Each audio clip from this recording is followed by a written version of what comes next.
Welcome back to this episode of the Women in Money Cafe. Now, the cost of living. I think we're all fed up of talking about the cost of living, but Michelle and I are here today in the cafe because we need to share some information with you, okay? Because yes, we all know the cost of everything's going up, but there's some stealth inflation going on.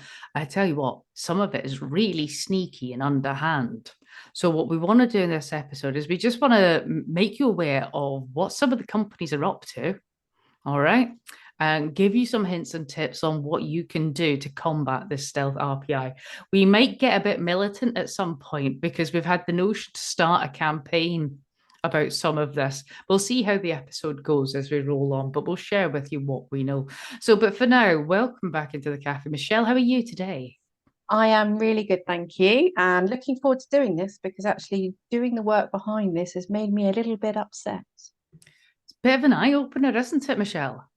Certainly is. And it does really have the word stealth written all over it. There's another word that's popping into my head, but I don't think we're allowed to use that. So everybody, like Michelle's been brilliant because she's gone away and researched all of this, and she's just come back with some amazing information. We've got to be honest, we don't like it, but we're going to share it with you.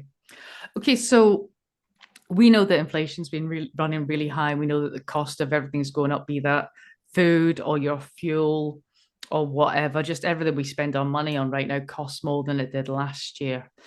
But what about all these little direct debits you've got going out of your bank account? And they all came with contracts that were really long and in tiny, teeny print. And you couldn't be bothered reading it because you don't feel bad. I didn't either. Okay. But there's some sneaky wording in some of those contracts. And that's where this stealth RPI is showing up. So do you want to tell the listeners a little bit about what you've discovered, Michelle? So for me, this first started when I had an email from BT.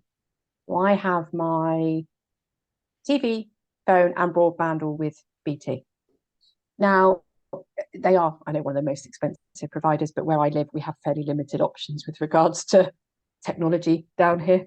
Do you think that's why you're app averse and tech averse? It may well be actually. We've only just got fibre broadband in the last 6 months, so Okay. really is, you know. So I was then sort of starting to look at actually what I was paying for this because one, so there was that side of it, and also we got a new smart TV at Christmas, which can have all the apps on. But it does mean I don't need a provider now to give me access to the channels, which is what I needed before. Hmm. I've not really used my BT box, so I was supposed to phone BT, and then I had an email that came through about annual price increases. And normally, I must say, I have never really paid much attention because I don't think I've ever seen figures that looked quite like this when I'd opened it. So they told me that my increase for my bill was going to be 14.4% this year. Hmm. So I was a little bit surprised, so I have to say. And then, of course, when you read into it, you have, because it's linked to inflation. So for BT, that's linked to the consumer price index, plus 3.9% on top, which gives you a nice round total of 14.4% increase. And they gave it to me in monetary terms and told me. So that prompted me then to phone them and say, I'm not really using my TV box. Can I either get rid of it because I don't use it, or can I reduce the cost of it? Ideally, I'd like to get rid of it. The answer back was, first of all, are you phoning about price increases? And it's actually on their automated line. All right. Actually, R says if this is what you're phoning about. And if you do press that one, you get an automated message which starts explaining to you why they're increasing their prices. So their home hubs are costing more to make, and their energy costs have gone up, same as everybody else. So I didn't go through that. I went to the other option of trying to cancel my contract. So, okay. Spoke to this chap because I'd gone through to the leaving department. And basically, I could leave, but they were going to charge me a fairly hefty penalty to leave because I was still within contract, despite the price increase that was going to happen. And they actually changed the price on my broadband, so it was more appealing. Hmm. That's fine. but then said that because the price increase hadn't taken effect yet, and because I had done it now, it was going to be subject to the price increase. So actually, I was going to pay the same as what I was paying anyway. Right. So I was a bit confused by this, and I think this is what then made me go away and go and have a look at all the others. So it was definitely stealth. I couldn't leave, so there was going to be a sort of a charge on top. The website states that it's an increase of just over £1 per week for their average customer.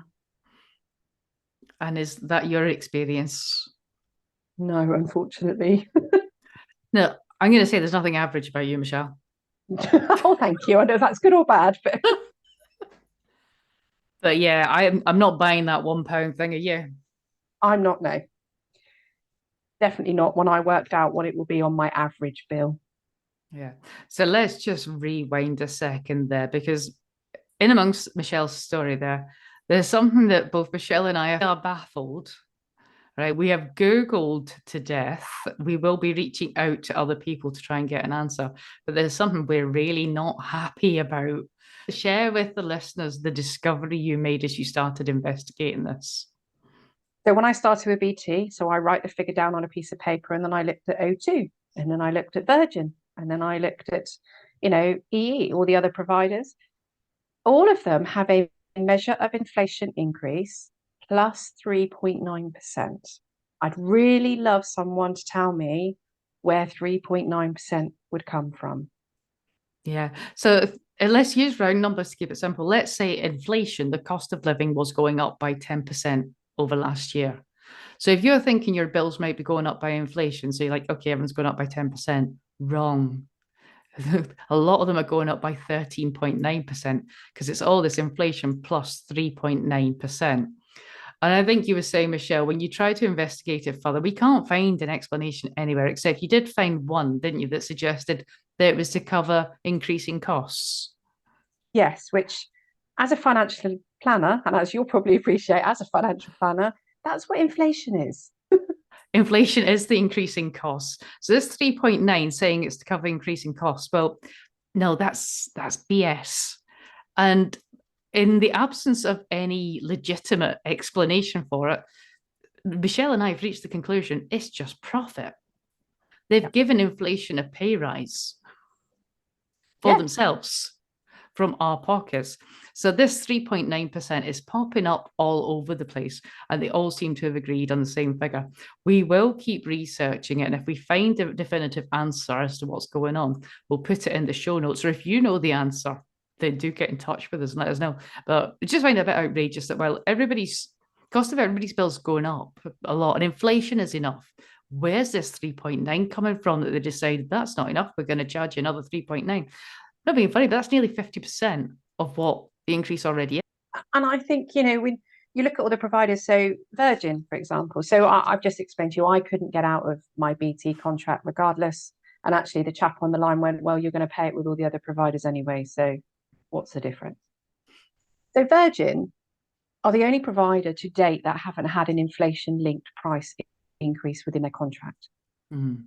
They have, however, announced the price increase of 13.8% this year, which seems to be fairly in line with all the others. So they have chosen to do that. However, you can get out of your contract with Virgin because it is not a contractual increase this year. But they have announced on the back of that from April 24, their price increases will be linked to RPI this time, so the retail price index, plus 3.9%. One of the other companies that had a good rep in this kind of area was Tesco Mobile, but all the mobile companies increase each year. But Tesco had this reputation of not doing it. Now, Tesco are going to start increasing their prices. But what we found is if you get the club card deal on your mobile phone, that's coming with is an assurance that they will not increase your costs during the term of the contract that you're with them. So if you're out of contract right now with your mobile and you're thinking, who do I go to next? This is something to bear in mind when you're shopping around, and it might be worth going and checking out Tesco. I think they run on the O2 network. So if O2's got a good signal where you are, Tesco could be a good shout for you. Particularly as the O2 increase is around 11.7%. Have we got plus 3.9 in there?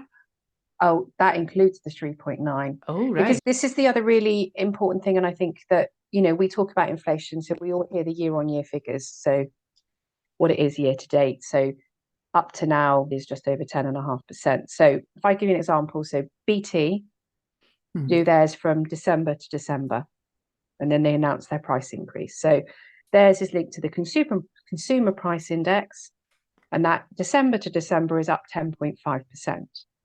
Now O2, so this is the business O2, and I presume it's going to be the same for all of them, and I think it is retail price index, so the other measure of inflation, plus 3.9. But theirs goes from February to February. Oh, wow. And actually, so the RPI increase is only 7.8% plus the 3.9 to give you the 11.7% increase. All right. So there's even differences in just what month they pick.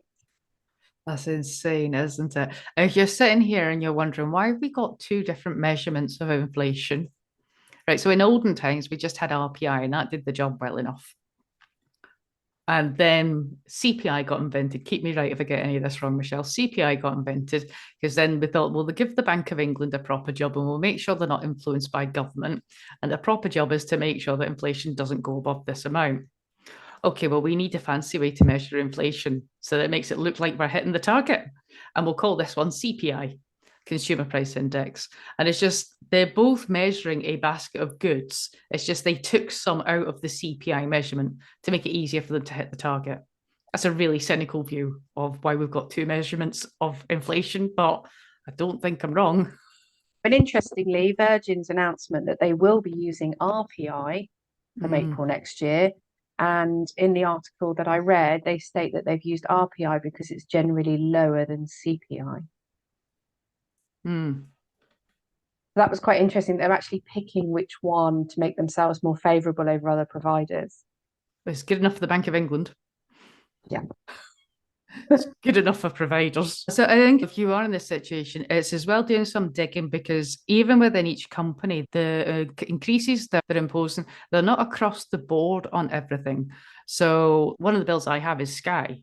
So obviously that's going up by, I think it's on average about 8.1%. But some of the contracts with Sky aren't going up at all. So like so if you're on their basic broadband, there's going to be no price rise there. So arguably, you could say that's Sky trying to be responsible in some ways. I don't know. And mobile phone users, I think they're in contract. So it's not a simple answer, is it, to all No. these increases?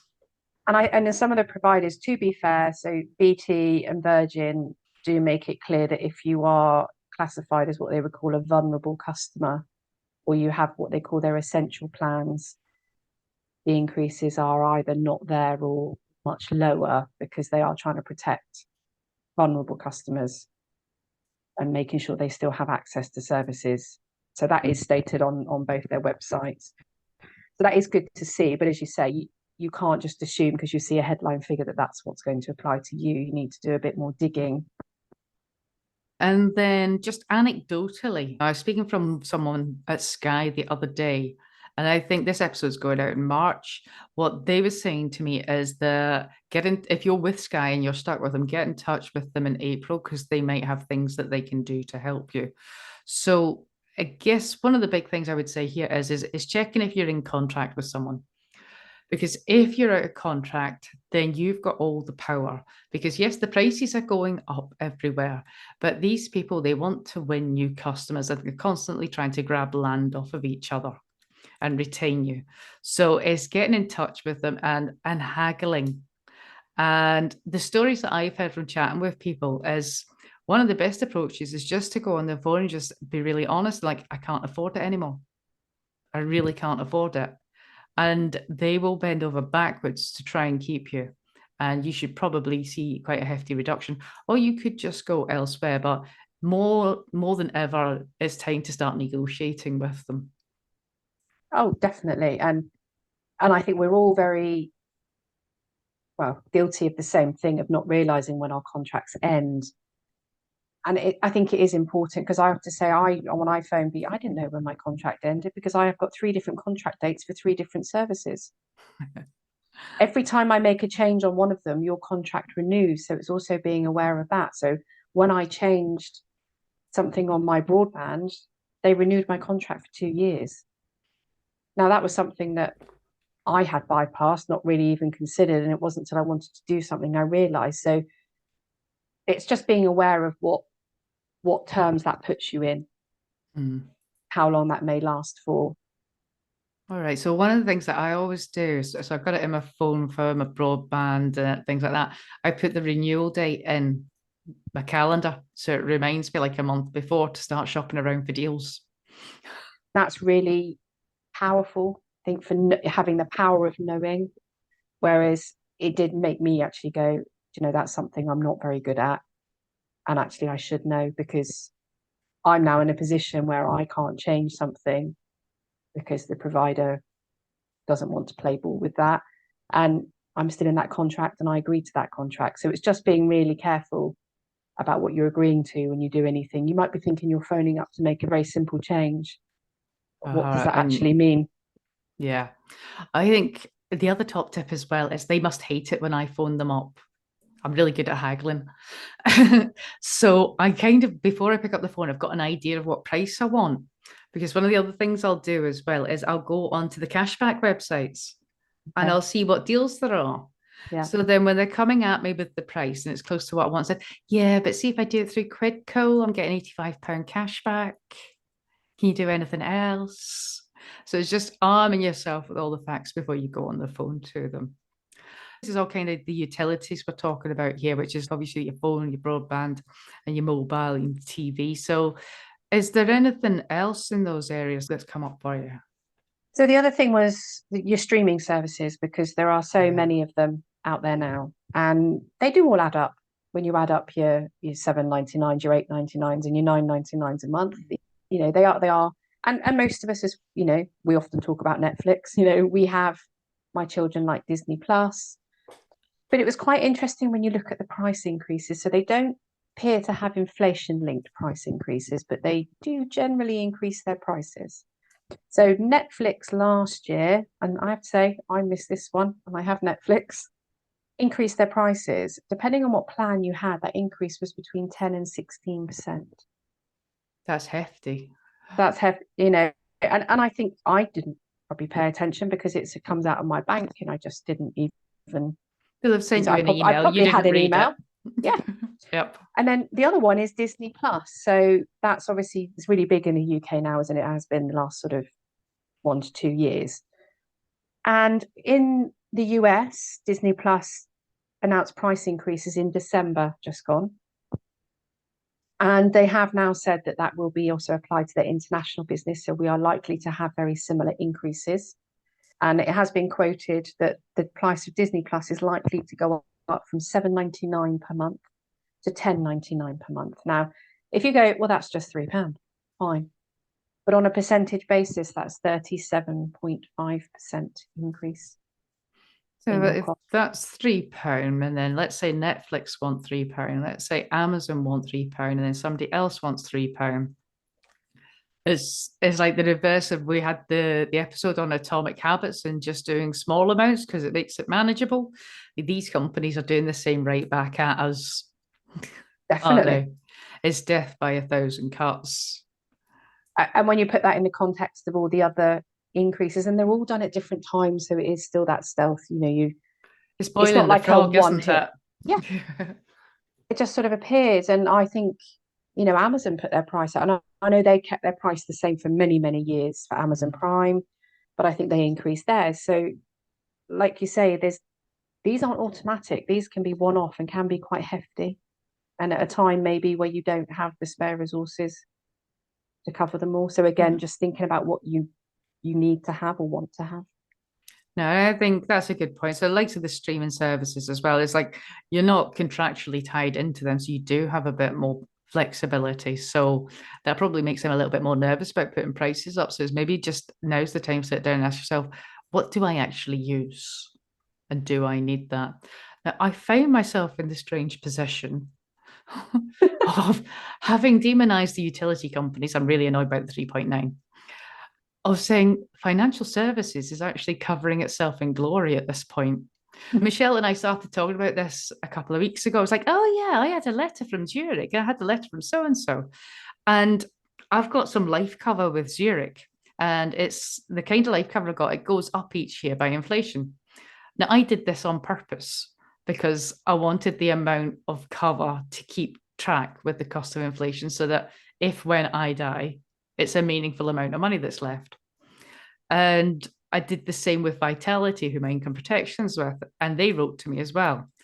But they in the letter actually says, okay, this is how much you were paying last year, and this is your cover, and going forward, this is what the price is, and this is what your cover will be. Are you happy with that? If you don't want it to increase, then please get in touch with us. So they're giving me the option to kind of pause the inflation uplift. And both of them were doing that. So I think it just shows that they're being sensible and that normally inflation, let's say, is 2 or 3%. That's a small amount. You don't notice something going up by that, and it's worth it for something like your life cover or your income protection. But they get that this year that's quite a hefty jump that it's seen. Did you intend that? And they're opening a dialogue with customers. So hats off to the insurance companies on this one. It's a good way to be. It's a good way to treat the customer because you're giving them the choice. You can have it, that is your choice, but you can also pause it. And I think you've got the same with pension contracts. So you can opt to have your contributions increased by inflation each year. And I've got a client who I can remember last year actually said to me, why has it gone up? And then because that's what you wanted to put in place. And I changed that then. So I think it's being mindful of what you put in place when you started a contract with somebody. Yeah, and I think when we were first talking about this, and the reason I thought it was important to do an episode is because I get that lots of people are being really mindful of their budgets right now. And you're trying to work out, right, what have I got to spend? What are my bills this month?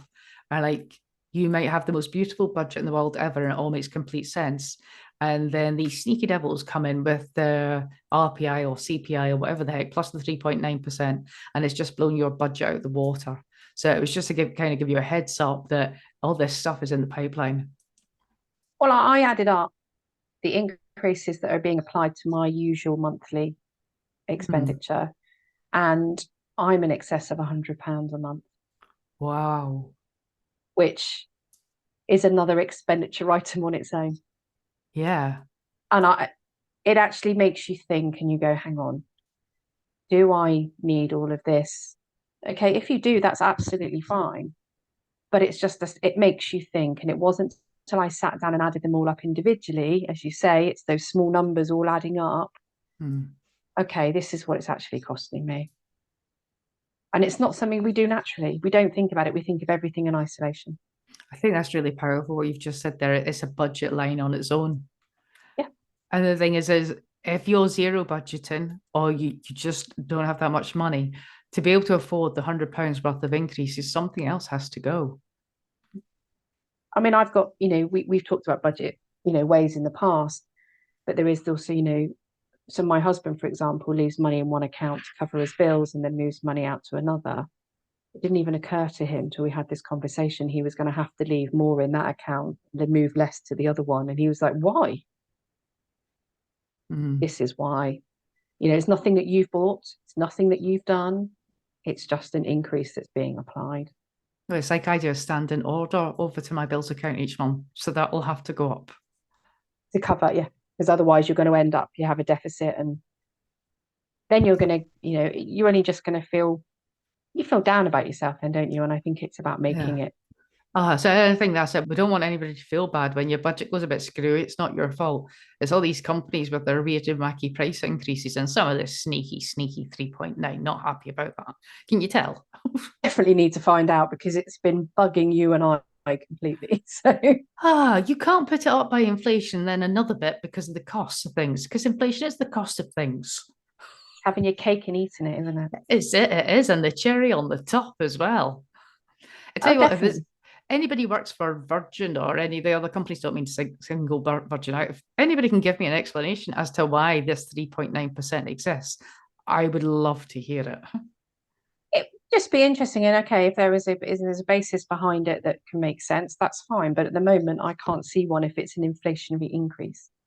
No, and it's bizarre that all the companies are doing the same thing. It's definitely an industry figure, isn't it? So there must be something going on there.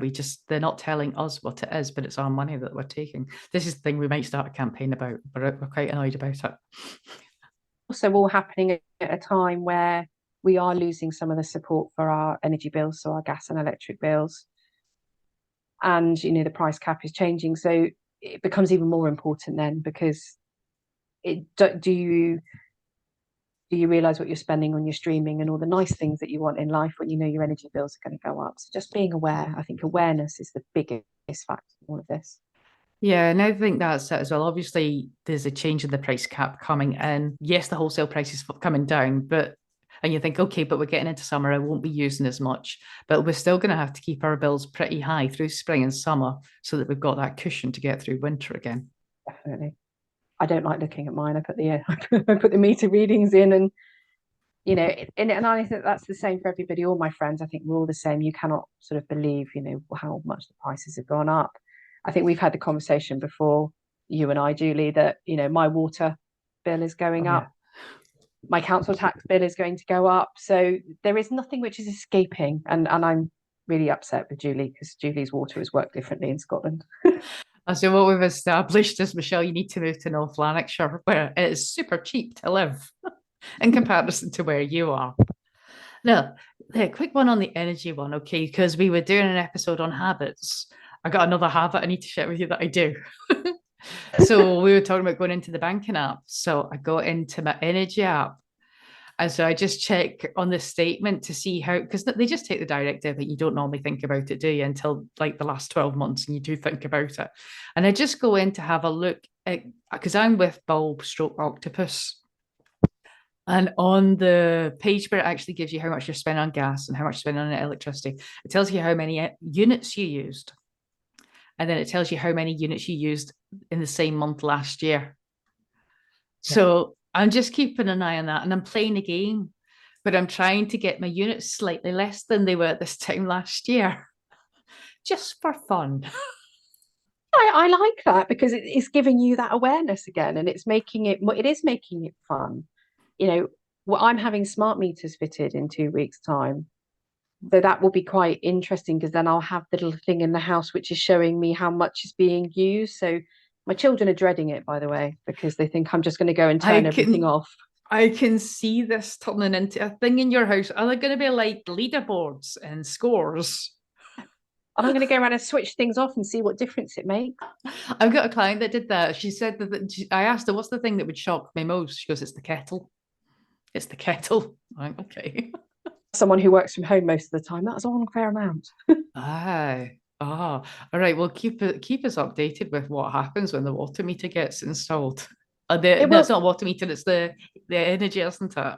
I have had a bit of an issue where my gas, for some reason, they estimate that I don't use any, which looks lovely when the bill comes through. But when I actually put the meter readings in and they say, "Are you sure you've used this much?" Because they estimate me using none. And I Yeah. say yes. And then the bill comes up and I go, "Oh." So it will be fun, but I will definitely tell you an update on how my children are reacting to it too. All right, we'll look forward to that. All right, so just to kind of summarize what we've been covering off, then, is just being aware of all these different contracts that you're in and knowing that, yes, they're going up, but they're going up a little bit more than you thought they were as well. And then if you're not in contract, it's the power of haggling now. It's more crucial now than ever. I say this episode's going out in March, right? Before you go into a new contract with somebody, double check when they implement their rise. Because if you're haggling with them in March and they implement their rise in April, you'll still get the rise. So don't implement until after they've done the rise. That's one of our top tips. So it's that haggling for all you're worth, and just go on and be super nice to them. They want to help. They're getting these calls from everybody all the time. What else did we cover off, Michelle? I've gone blank now. I think really just then thinking about the things that aren't necessary. Can you get rid of them? Can you get them somewhere else? Can you get the programs that you want on have you got two streaming services which give you very similar things? So it's just being aware of what you have and what you haven't got, and when prices go up, go and have a look at what else is out there for the ones that you don't have contracts on. Yeah, no, absolutely. And then, as I say, one of the biggest reasons for doing this episode is we didn't want you to get disheartened when your budget gets blown up because of all this sneaky practice. And we wanted to make you aware of the 3.9. Did we mention we weren't happy about the 3.9? I really hope we get an answer to that soon. Oh, yeah. I'm not going to sleep tonight. And then there's the less obvious ones as well. It's if you did set up your life cover or your income protection or your critical illness or your pension to go up by inflation, is then when the letter comes through, do read that one because there might be options in there for you. So I Yeah, think, did we cover everything there? I think we have. I've gone through everything that we kind of spoke about before, and just to say to everybody that it is difficult. We know it's difficult, but it's not anything you're doing wrong. Yeah. Oh, but I think you've done a fantastic job on the research there, Michelle. That was an outstanding job. I always love it when you come back with something I didn't know and has annoyed me. Thank you for that. I just like to keep you up at night. No job done. So we hope you found this episode, if not uplifting, at least useful. And if you have any success stories or you find any other anomalies, then do drop us a message and let us know. You can send us an email to womenandmoneycafe@gmail.com, or you can always come and track us down on Instagram. You've got Michelle Lambill Money and you've got Julie Flynn Money Woman. We love hearing from you. But I think that's us for now, isn't it, Michelle? I think it is. So thank you. All right. Until next time, take care of yourselves.